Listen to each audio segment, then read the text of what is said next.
الله وبركاته. الحمد لله رب العالمين، والصلاة والسلام على أشرف الأنبياء والمرسلين محمد بن عبد الله الأمين وعلى آله وصحبه أجمعين. أما بعد، قال الله تعالى: ولا يغتب بعضكم بعضا أيحب أحدكم أن يأكل لحم أخيه ميتا فكرهتموه. وقال رسول الله صلى الله عليه وسلم: من أربى الربا الاستطالة في عرض المسلم بغير حق. صدر ذی وقار، حکم صاحبان اور معزز سامعین و سامعات، آج کی اس پربہار محفل میں جس موضوع پر تباہ آزمائی کرنے کے لیے آپ حضرات کے سامنے کھڑی ہوئی ہوں، وہ ہے غیبت معاشرے کا ایک ناسور.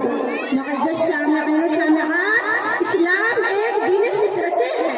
اس کی جملہ تعلیمات فطرت انسانی سے ہم آہنگ اور منظم ہے. ہر ایک اپنا متشابہ آئینہ اسلام میں دیکھ سکتا ہے اور اپنے جیسے فرہنگ کو آراستہ کر کے اپنے خط و خال کو درست کر سکتا ہے.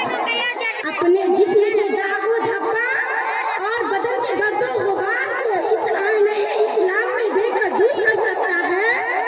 اور ہر ایک کو ماں وقت اس کی ضرورت ہے کہ وہ فکر کرے کہ کہیں اس کا حلیہ بگڑ کر مذہبہ خیز نہ ہو جائے یا شکل و صورت بگڑ نہ ہو جائے.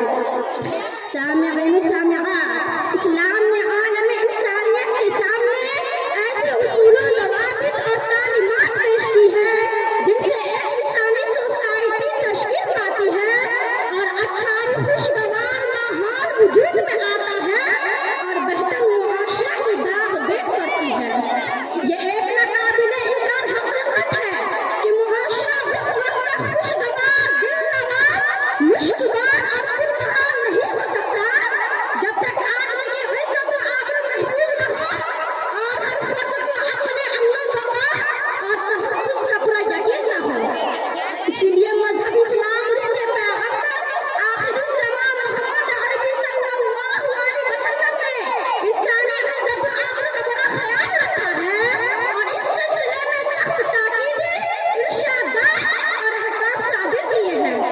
چنانچہ ایک طویل حدیث کے آخر میں فرمایا: وَكُلُّ الْمُسْلِمِ عَلَى الْمُسْلِمِ حَرَامٌ دَمُهُ وَمَالُهُ وَعِرْضُهُ، کہ ہر مسلمان دوسرے مسلمان کے لیے قابل احترام ہے، اس کا خون بھی، مال و آبرو بھی.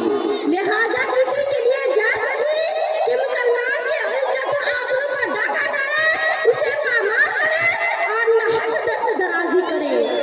اسی لیے ایک حدیث میں فرمایا گیا ہے: سب سے بڑا سود ناحق کسی مسلمان کی عزت پر دست برداری کرنا ہے. حاضرین و حاضرات، بڑے دکھ اور انتہائی افسوس کے ساتھ کہنا پڑ رہا ہے کہ آج ہمارے معاشرہ میں جان و مال اور عزت و آبرو سے ارزاں کوئی چیز نہیں. بے خوف و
چلے گا، نکالیں گے تو پتہ چلے گا۔ اللہ سے دعا ہے کہ وہ ہم سب کو اس سے بچنے کی پوری توفیق دے، آمین۔ وآخر دعوانا